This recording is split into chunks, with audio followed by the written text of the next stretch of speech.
Hey guys, this is your girl Lira, and you're listening to Self-Reflection Podcast. Thank you guys for joining me on another episode of Self-Reflection Podcast. I am happy to introduce our guest, Erin, to you guys. Erin is a therapist. Let me start from where I found Erin. I found Erin on social media. And, I really enjoy her content and the work that she's doing. I will let Erin introduce herself to you guys, and then we will get into our topic for today. Erin, can you introduce yourself, please? Sure. So my name's Erin, and I'm on TikTok doing kind of my own deconstruction, decolonization, anti-racism work. I'm a white therapist. I'm Gen X, 48, going on 49 next month. And I've been kind of in search of this work for a long time. And it's only really over the past 6 or 7 months that I've understood my racial identity and begun to really deconstruct it personally and from within, and understanding that in terms of the psychology of white folks who are my people. I grew up in Seattle, very liberal whiteness environment, and that is I'm in that environment still. So and I work as a therapist. I've been working as a therapist for about 15 years. So I really see this as a healing journey, and to me, really the only real spiritual path of meaning available to white folks. So, I'll stop there. I'm gonna start rambling. Oh no, you can ramble as much as you want. When I have guests on the podcast, I really try not to say much, and I let my guests be the host for the podcast. So please feel as welcome, to share whatever you want to share. This is our space, and especially your space for today. Okay. Sounds good. Good. Thank you. So thank you for sharing your background with us. I just want to add that, as Erin mentioned, we're going to be talking about decolonizing whiteness and deconstructing whiteness as well. And Erin is going to walk us through her journey, from where she started and where she is now. And then we'll talk a little bit about mental health and how this relates to our mental health as a collective. Yeah. So we're going to dive into our topic for today. Our first question to you is what is white privilege, and how do we see it exist in society today? That's such a big question. And when I saw that as the first question, I was like, okay, how am I gonna how do you answer this question?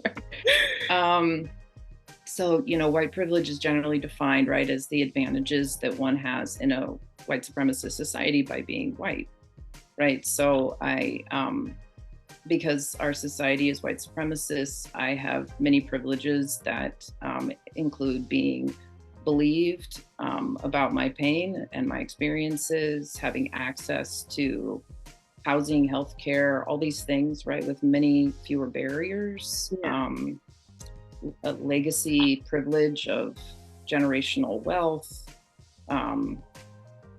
There's so much to white privilege that, to me, when even the argument of when people say it just doesn't even make any sense to me when people talk about how there's not white privilege. I don't even understand how they're talking about that. Yeah.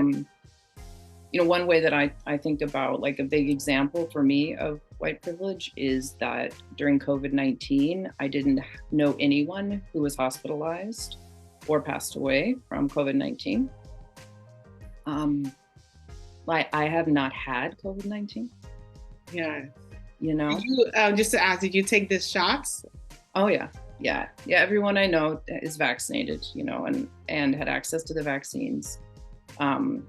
It's interesting because my family has some of the people that we know, like some of my parents' friends who are more on the Republican conservative side, and some of them, I think one person went to the hospital or something.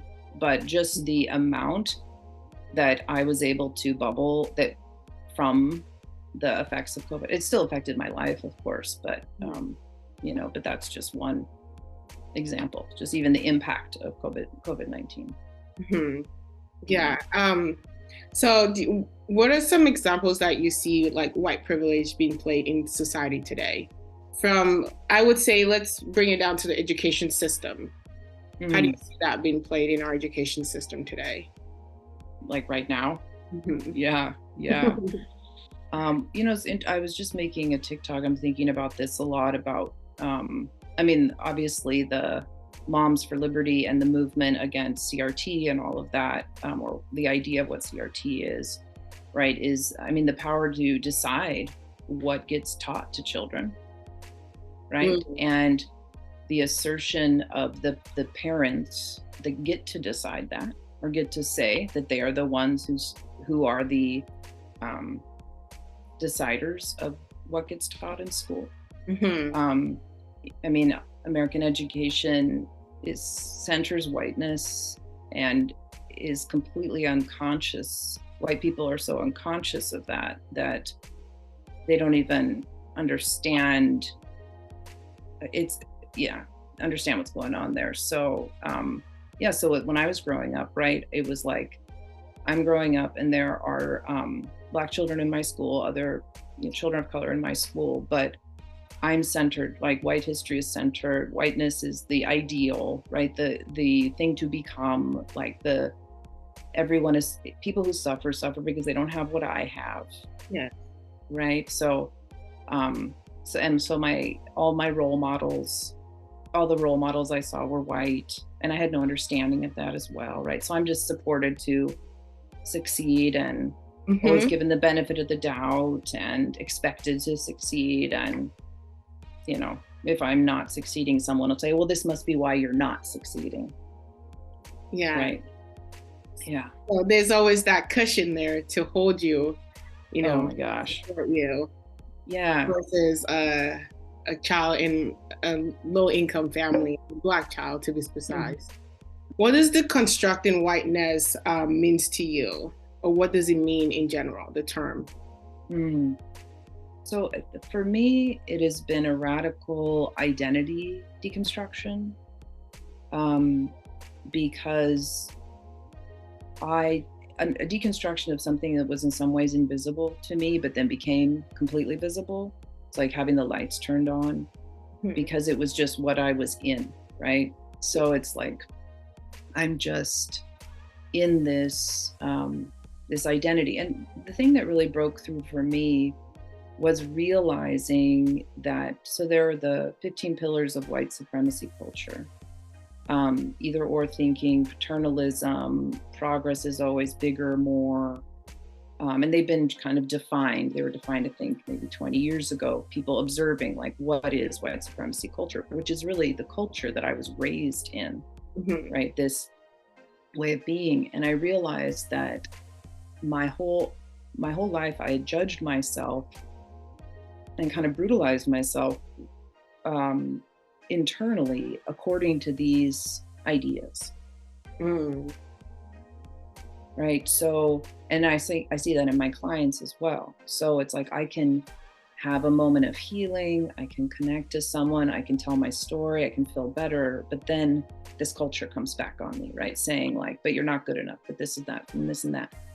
And when I saw that was colonization for me, like, and that rooted in Catholic colonization originally in Europe, right? This taking of a human being and stealing their internal authority and taking it outside of them, right, to a god or whatever, mm-hmm. And creating this system. I think of it as a cage of all these ways of thinking, which is the way that we are in whiteness with each other. And then that culture just becomes more and more violent the closer it gets to interacting with Black people, right? So it's violent within whiteness with each other, the way we're competitive, jealous, all the status seeking and all of that. And then when you get into it getting outside of whiteness, it just gets even more violent, because then it's actually supporting whiteness itself. If that makes sense. I hope I'll probably get in the weeds on some of this, because So to me, deconstructing whiteness fundamentally is about realizing not just that, oh, I know I'm white, but what it means to be white, what it means systemically, which is something that from outside of whiteness, I think is so obvious, but from inside of whiteness is invisible. Yes. And I think that might be the challenge there, right? Yep. You know, being raised in that way, you're blind to what is not in your circumference. You're blind to what you're not exposed to.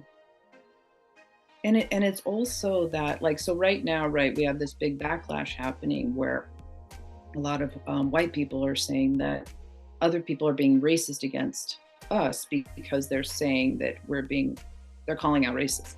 Mm-hmm. Right? But so what's happening is that as people of the global majority, Black, Indigenous, other people of color, as they refuse to assimilate and act like whiteness isn't there, white people start to glitch because they're literally seeing that it's there. Yes. And don't know what to do with that, right? And so, you know, my invitation to folks is like, to white folks like myself, is it's okay. You just breathe, right?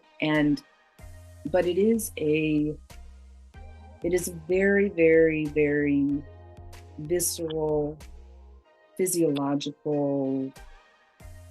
I mean, when I really went through this last summer, it felt like I was waking up from the Matrix. I mean, it was like, and you have to, as someone like myself, was raised in more of a privileged place in whiteness, educated, I'm a therapist and all this stuff, right?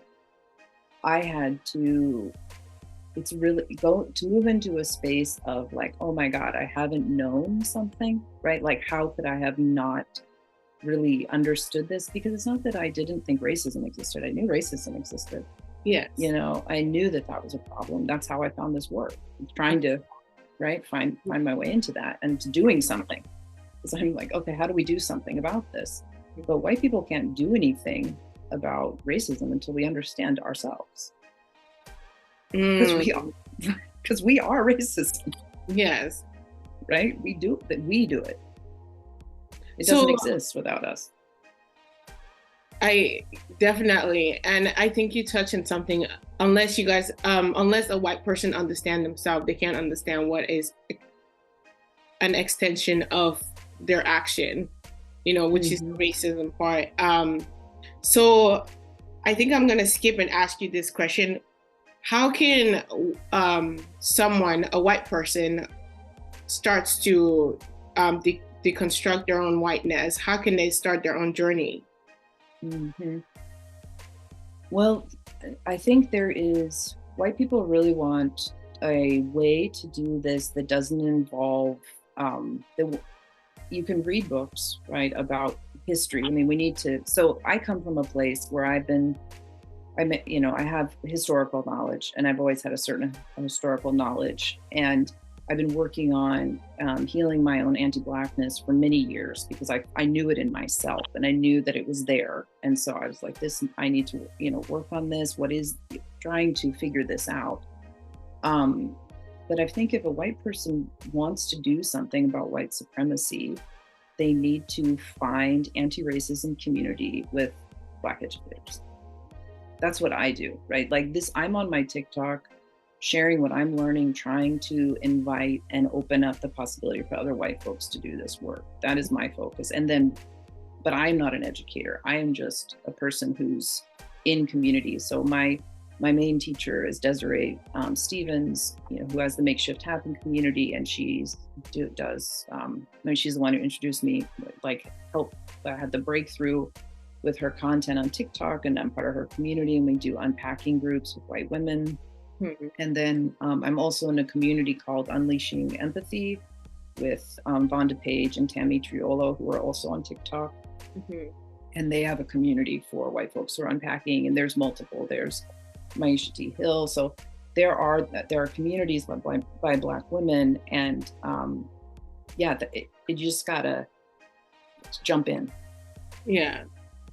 and then you find out where you are once you jump in, you know. What is the like result you've seen, how people are, taking this work with all the communities that you're in? How are people, white people to be precise, taking this work? I think, within those communities, it's like the white folks who end up in those communities are there to do the work. Mm-hmm. So what ends up happening is a lot of healing, and it's a healing journey, right? Because it's not what we're doing as white people to, and what we're trained and indoctrinated from birth to do to everyone else, we do to ourselves. Mm-hmm. Right? So we're judgmental on ourselves, we're harmful to ourselves. So as we heal our own relationship with that violence, and that's something that Tammy and Vonda really name a lot, is healing white violence.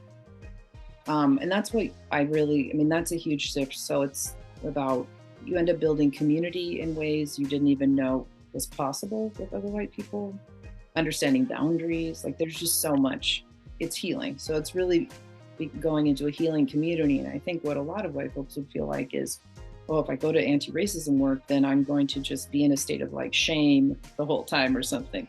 Yeah. Versus, it's really like coming home, because you get to become,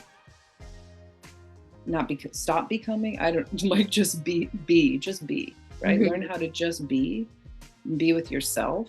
And there's a mixture of recognizing that no one chooses to be born white, but we also get to choose now what we want to do with the fact that we are white. Absolutely. I think that's a great point you made there. And how did you, what prompted you to embark on this journey for yourself? It was really, I started getting more activated around racial justice when, after the murder of Trayvon Martin. And I started following that movement on Twitter, and just kind of, and that was like opening up. That was like, white people weren't ever even, the term white supremacy within whiteness means like people, skinheads and all of that stuff, right? Not neo-Nazi stuff, which we're basically, anyway, we'll talk about where we are right now, but that was, and so I started following that movement, and trying to understand what was going on and learning. And then I just really decided that it was my job to do something about racism, about what's happening.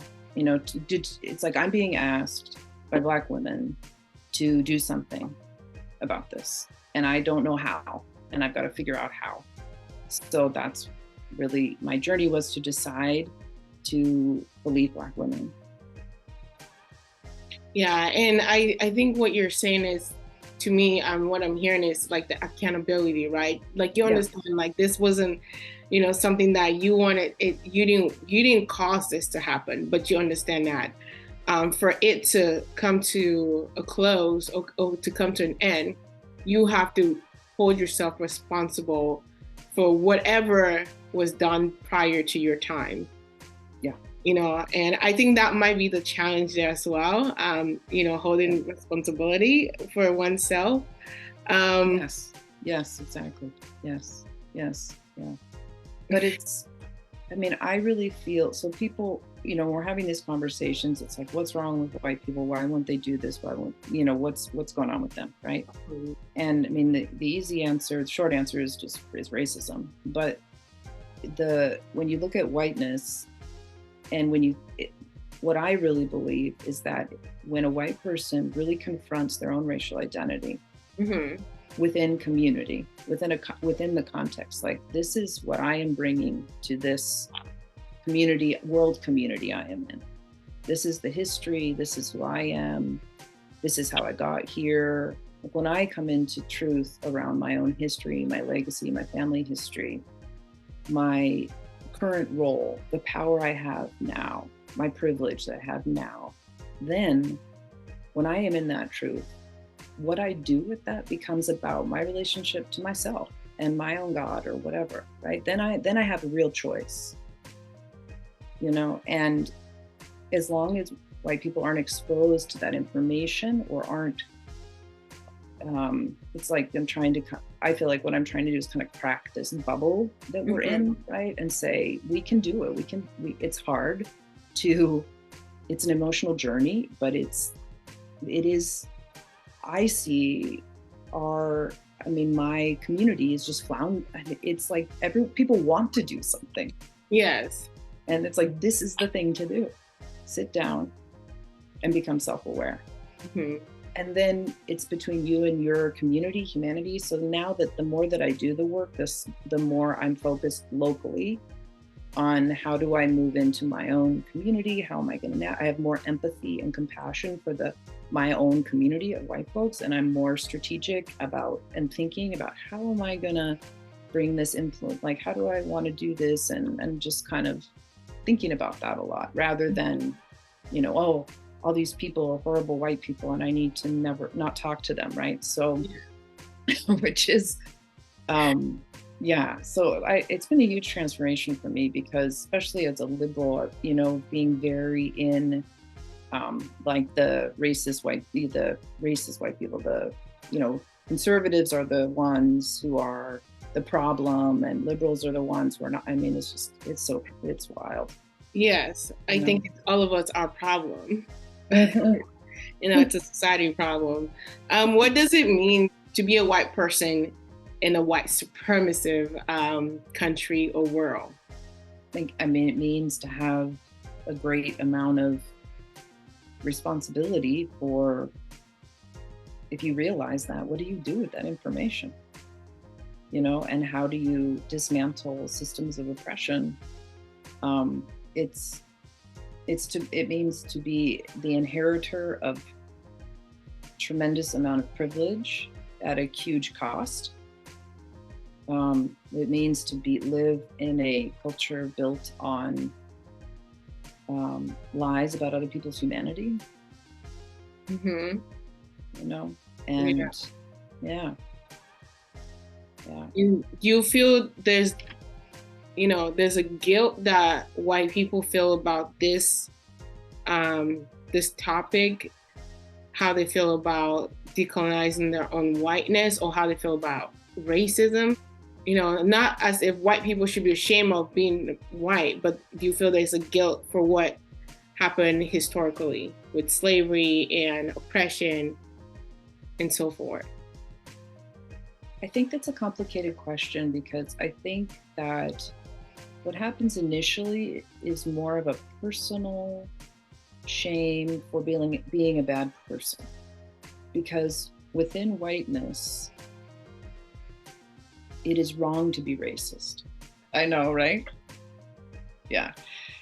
So everyone knows that that's wrong. And that's why like people like Hitler or people who are like famously white supremacists are othered and made, those are the bad people, right? So we don't ever want to be like those. We don't claim those people. We don't realize those are our people. Mm-hmm. Right? So then this is again the piece I feel like is so important when you really come into contact with the reality, what it really means that you are white. You have to I had to face and have to face all the time the ways in which I have existed in a white supremacist culture, right, benefiting from all of that for my comfort. I mean, it's not benefiting in any meaningful way, but benefiting for my comfort, right, or my safety or whatever.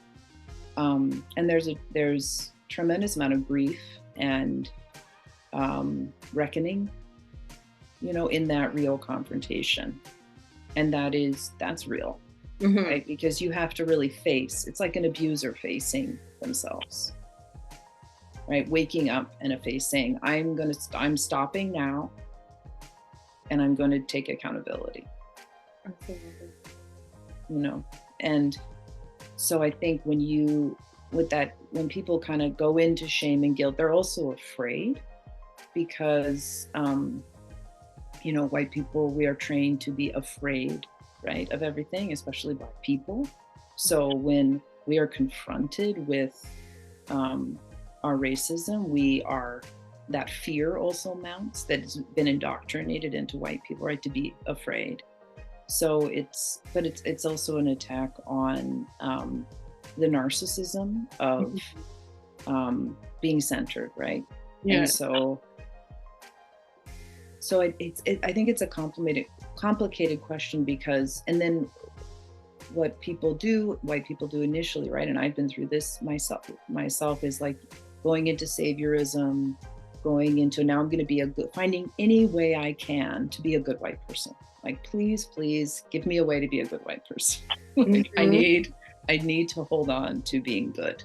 Yes. And so a lot of white people will just hold on to that for dear life. And it's not until you really release that and realize there's no goodness in whiteness, and there never was, and let yourself come into your own humanity, then you can really look at what's going on. But it does take, I call it like a positive humiliation, because it really is like a humiliating feel. You are being humiliated.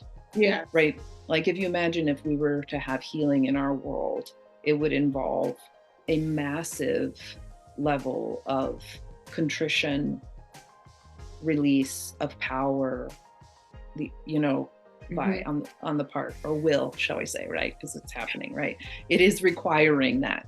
let us say that, right? The dismantling of white supremacy, if it's happening inside of me, it is requiring a tremendous release of that. And I think where does the fear comes from? The fear of, because I think that's something we see in society and we hear in society often, that says white people are afraid of colored people or Black people. So where does that fear come from? Because as a Black person, having conversations with other Black people, when I look outside, it's like, what about me is so threatening? Or what about this color or Black man is so threatening? I mean, it is just historical epigenetic indoctrination and cultural indoctrination. And that's one of the things that happens through segregation, right? So I grew up in a very segregated environment, white-centered environment. Yeah. And so what I'm seeing in media, right, and on the TV is anti-Black, And so rather than having us really have our eye on who's actually oppressing all of us, which is capitalism, right? Mm-hmm. We are indoctrinated to be anti-Black, to be afraid of Black people, to not trust Black people. I mean, it's so crazy, but that's reality. Yeah. Within whiteness, right? Anti-Blackness is just so strong and so woven in. Absolutely. Sorry. And how do what do you think we can start doing as a community and as people to start breaking down those barriers that are there? Because from a Black person's standpoint, I'm like, I'm just trying to, interact with people. I'm just trying to vibe.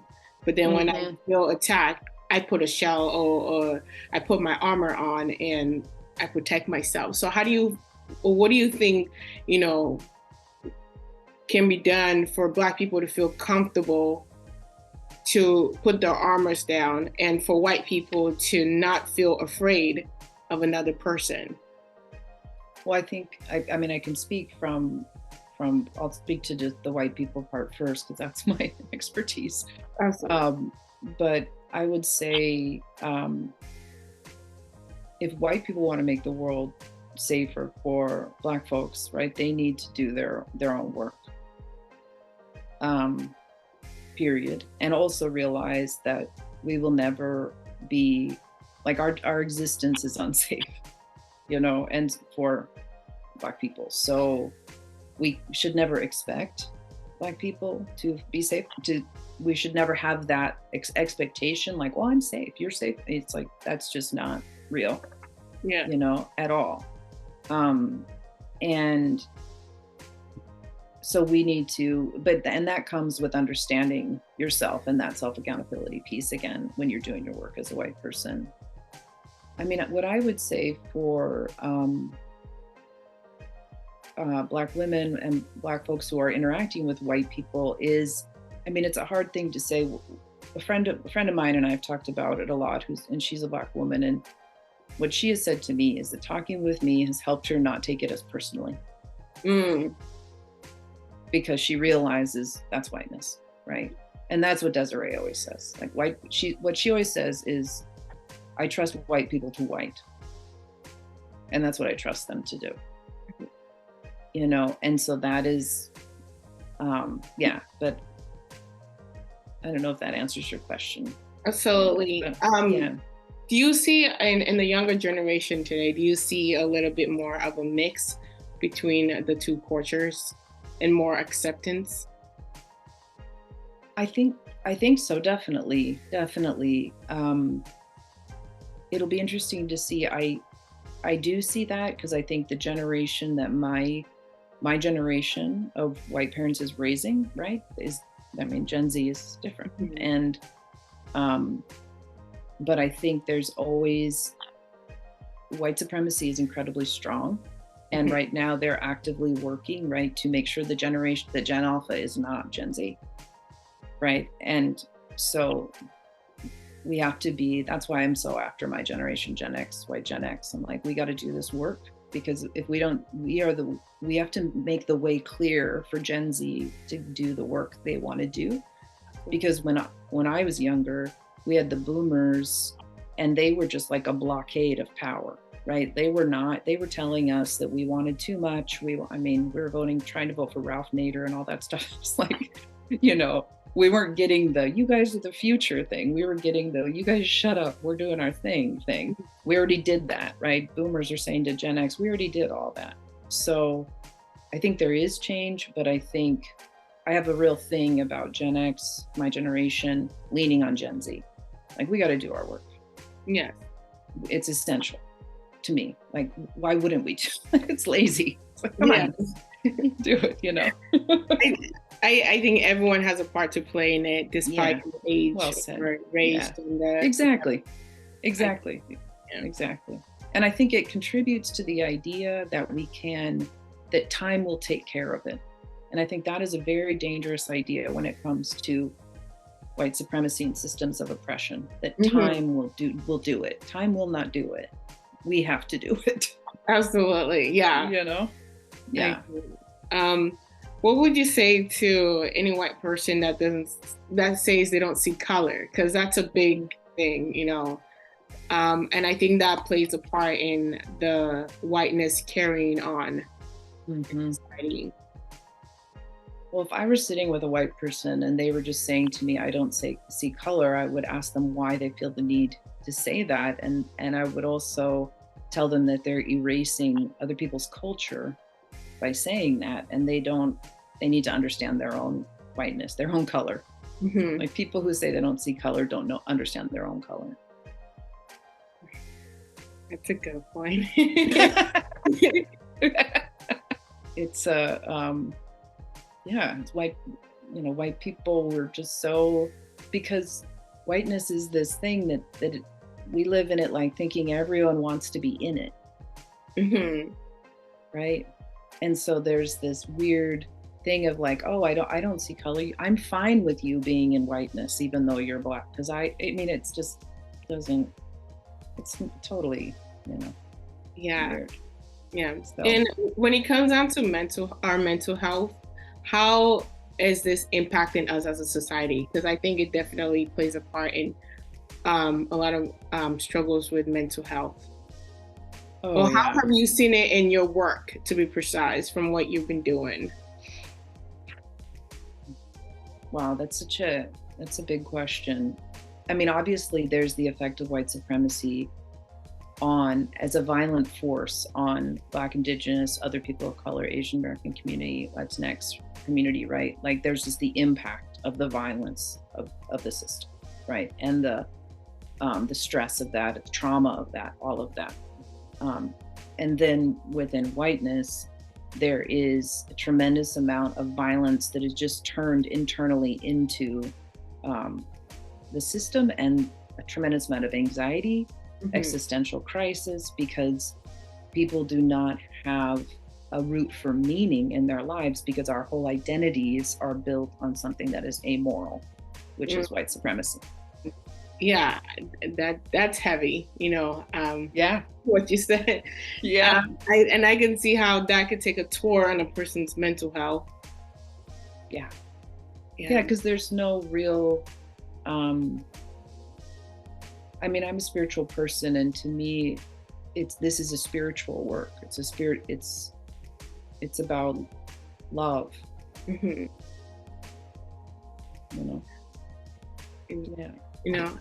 Thank you so much for sharing your knowledge with us. We're coming close to the end of the podcast, and I would like to ask you what, for anyone else that is struggling with mental health in a general scheme, what advice or support do you have for them right now? I would say that making the idea that there's nothing you can do, and that despair, the despair that comes with that powerlessness, is one of the main tools of the system to make you think that you don't have power, because you have the power to be in your truth, right, and trust your truth.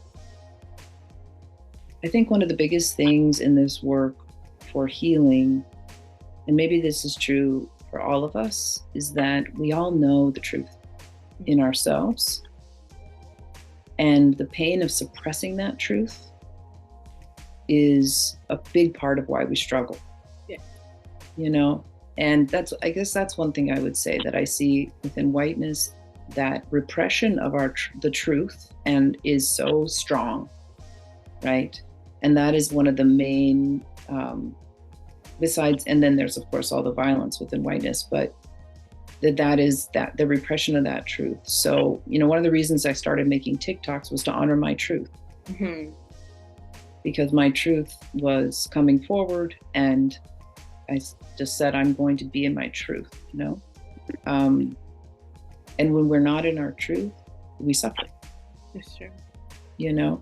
And the other thing I would say is, make sure that you are spending time, and everyone says this, right, in nature, connecting to the planet, breathing air. And it sounds like oversimplified, right, to say drink water, take care of your sleep and all of that, but man, it's so true.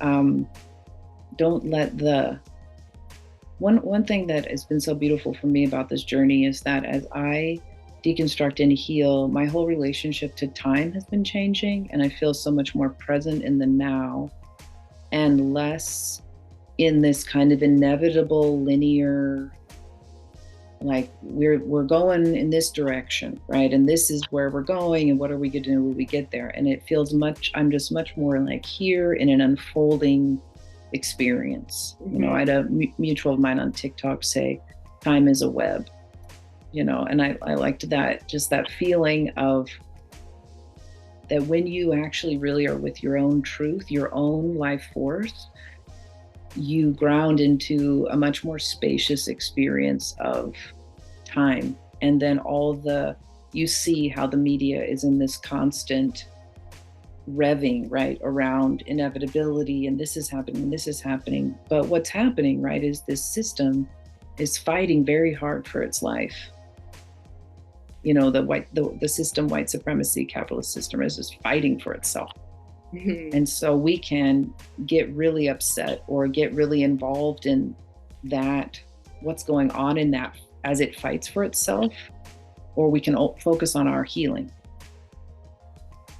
and realize that, I think it was Audre Lorde who said, right, self-care is a radical act, and so it's when we take care of ourselves that we're not participating, right? Yes. Yeah. But within whiteness, If we take care of ourselves without confronting our racial identity, then we are complicit and bypassing. We are using self-care as a way to bypass our discomfort of being oppressors. And we need to face that. So within whiteness, right, there's that piece. And a lot of white people are like, I've done it for years. It's, I'm going to go on this retreat so I can feel better about this system versus I'm going to do something about this system. Mm-hmm. Absolutely, I agree. It's such a heavy, I feel like it's such a heavy topic that, it cannot be covered in one 20 minutes or 30 minutes podcast episode. But I do think that this is a great work that you are doing. When I saw your TikTok and actually really being open about what your experience was or what your experience is, I felt really connected to it. Not because I think it's something that needs to be said, right? Because I think the more we sweep the struggles or the problems under the rug, the heavier it gets. And the forward movement that I feel like Gen Zs are trying to break through would only take a longer period of time for it to actually occur. Because I do see a lot of Gen Zs, like race, both white, Black, Latina, doesn't matter, Asian. I do see a lot of Gen Zs really pushing forward for equality, for everyone. It doesn't matter what the race, sex, gender is. I see that happening a lot in society, which I think it's a great place for us to be moving forward, and especially with how the world is changing today. Mm-hmm. Yeah, and it's such a hard topic, and then it's relieving to face it and to and I've actually been reading about Thomas Jefferson and his racism lately. It's a whole nother thing I'm getting into, and I just really feel like the burden is on white people to decide to do something, right? The burden should not be on Black folks, Indigenous folks to prove that something is wrong. Yeah. Right. If you don't think something is wrong, then I'm not interested in that person. I mean, it's like, that's what I think as white folks, we need to not be distracted by the people who don't want to do the work. Go find the people who want to do the work. And that's what I'm trying to do is, I want to say, if you want to I'm not here to convince you to do the work. I'm here to say, I found this work. Mm-hmm. If you were looking for it like I was, I found, this is what I've found. This is what I'm realizing. Like, let's do this. Yeah. But the people who are like, well, I don't know. I'm like, okay, you just go. I'm not here to convince anyone at this point that the system exists. I'm interested in finding people who are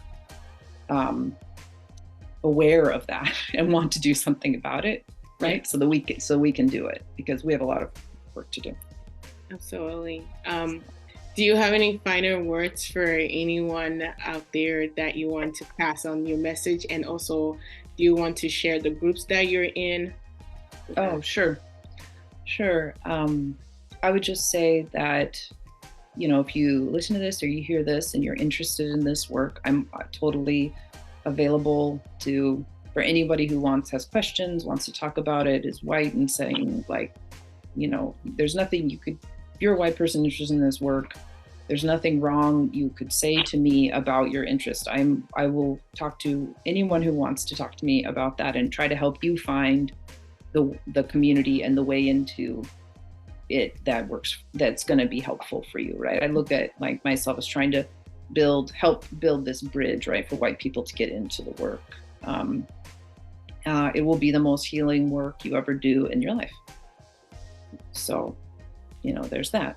And then as far as the communities I'm a part of, I work with Desiree Stevens. She does, her website is desireebstevens.com. And the community that I'm a part of there is makeshifthappen.community.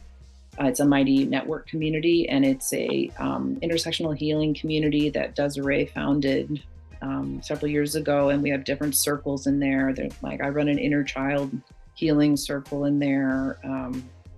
And it's not just for white folks, but that's the majority of us are white folks from TikTok who are in there. Mm-hmm.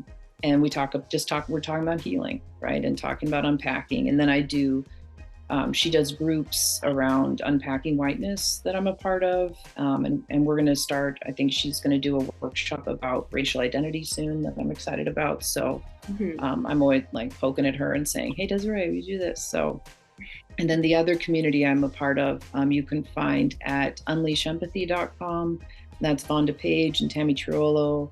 They're both on TikTok, and they also have a community and do master classes and mini classes on white violence, racism, and their work. They both come from more of a corporate environment doing DEI work. So their work has a little bit more of that. That's just their experience. You know, they're two Black women doing that work. Yeah. Thank you. Thank you, Lira. Quick question. On the topic of unpacking, can you give us at least 2 to 3 things that to start unpacking at home? Oh, okay. That's a good question. You could start unpacking, how did you learn what whiteness is? Looking at classism and elitism within your own white culture is really important, because especially within privileged or like what I call kind of ruling class white culture, you know, elitism and classism are encouraged, right? Not even encouraged, that is the culture, right? So looking at classism and class violence is one way you can really see very viscerally within how white people treat each other, right? So looking at class within whiteness is a way to really see the violence of the system. And start unpacking how you were taught about who's good and bad. Unpacking white womanhood, right? And understanding that white women are valued for one very specific thing in this culture, which is to have white children. And we see how throughout our lives, if you're a white woman, you are very programmed into being a certain way so that you will ultimately produce, right, certain children. And how once white women are no longer useful in that role, they basically don't exist. You know, we don't really honor like white women, white elders. You know, white women are not, they are kind of discarded once their children are grown. So looking at that, looking at what is white womanhood in general and its history, and how we are still, we tend to think like we are women who are also white, rather than understanding we are white women within a white supremacist system. And that is it's not just being a woman who is white, right? It's like white womanhood is its own thing. And just being, why are you afraid to do anti-racism work? It's a good question. That'd be a good one. Yeah, right. I know, right? It's like, oh my gosh, it's so ridiculous. I mean, it's the system. Yeah. Unpacking the system slowly. Yeah, exactly. And then you realize it's the same sword, different direction, different sides, different. It's just violence is this. One of the ways I work with it in myself is I think of it as personal abolition work. So moving from a sense of harm, judgment, punishment into a sense of accountability, repair, right? So we look like culturally, what do you do when harm occurs or when something, and do you look for who's right or wrong and whatever, and then does this person need to be punished? Is it punishment based or is it repair based, which is community, right? So in a punishment based society, you can't have community because you're always looking, right? There's no ability to call in and all of that. So one of the ways that I work with it is really understanding being with a sense of nonviolence to the best of my ability, and feeling that how I can feel when I'm being violent with myself, And then I can look at, oh, what pillar of supremacy culture is kind of operating right now. But the amount of forgiveness, grace, not just for being racist, but just in humanity outside of whiteness, my experience is it's like we live in this bubble within whiteness where we're so afraid of doing the wrong thing. And that keeps us from doing healing work, and that keeps us from doing anti-racism work because we're so afraid to do the wrong thing. And meanwhile, our culture is destroying the planet, right? So we have to kind of face that we are just doing the wrong thing all the time. It's like a weird inverted thing because white supremacy is what it is. And take the risk. And, love yourself enough to choose to be someone who does something about this. Love yourself enough. It's about self-respect, right? Respect yourself enough. You deserve to not continue to be a cog in the white supremacist machine, right? You, as a white person, you get to decide to stop, So ultimately, it's like an act of self-love. Absolutely. Yeah. Thank you so much. Yeah, thank you, Lira. I really appreciate you. I appreciate your time. I appreciate your message. Where can we find you on TikTok if we want to follow you? Oh, sure. I'm just at Exploded Erin on TikTok. And it's funny that that name came to me because I started making art a few years ago and I exploded. And then when I started making this content, I was Exploded Artist. And then I just decided to put Erin on there. So I'd be more of like an actual person on TikTok. So I'm Exploded Erin. Yeah. Thank you so much, Lira. What an honor. And really appreciate you for having me on and reaching out. Thank you so much. Thank you. Thank you for your work. And, we're going to keep in touch. I hope definitely more comes out of what the work that you're doing with Desiree, more comes out of that. And thank everyone for watching or listening to Self-Reflection Podcast. I really appreciate everyone for listening, and for everyone else that is doing the work that Erin is doing, decolonizing and deconstructing their own whiteness. I think that is something more than just you. This is something that is bigger than you, and I would love to appreciate you for that right now. And I want to thank the young generation for actually, pushing this forward to not only say, hey, look at this, it's in our face every day, but also doing the work, for the Gen Zs and the younger generation. So I want to thank everyone that is putting their foot forward and actually wanting to see the society and the community move forward in a healthier way. Yes, love that. Thank you. Thank you. All right, guys. Thank you guys for listening. I hope everyone is doing well. Take care of yourself. Love yourself. Be kind and be gentle with yourself. Until next time, y'all. Stay well. Bye.